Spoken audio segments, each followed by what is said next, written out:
દાહોદની અંદર કોંગ્રેસ દ્વારા આવેદનપત્ર પાઠવવામાં આવ્યું। આચાર્યએ જે કૃત્ય કરેલું હતું તેના વિરોધમાં આવેદનપત્ર આપવામાં આવ્યું છે। દાહોદમાં કોંગ્રેસ દ્વારા આચાર્ય વિરુદ્ધ આવેદનપત્ર પાઠવવામાં આવ્યું। 6 વર્ષીય બાળકીના હત્યારા આચાર્ય સામે ભારે રોષ પણ સમગ્ર દાહોદમાં જોવા મળી રહ્યો છે।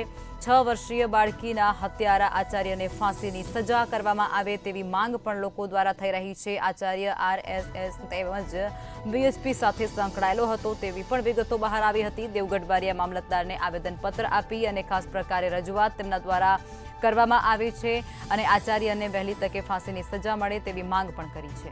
સમિતિ દેવગઢ બારિયા તાલુકા કોંગ્રેસ સમિતિ અને શહેર કોંગ્રેસ સમિતિ વતી સિંગવડ ગામના તોરણી સ્કૂલમાં જે નાની 6 વર્ષની માસૂમ દીકરીને વિશ્વાસ જીતીને એ આચાર્ય ગોવિંદ નટ એની ગાડીમાં બેસાડી બળાત્કારનો પ્રયાસ કર્યો અને એને વિરોધ કરતા મોં દબાવીને ભૂંગળાવીને હત્યા કરી નાખી છે। એના વિરોધમાં આજે અમે ગોવિંદ નટને ફાંસી મળે એના માટે માગણી કરી છે અને આ એક સામાન્ય ગુનો નથી, એક ગુરુજીનો નાની બાળકી માસૂમ પર કરેલો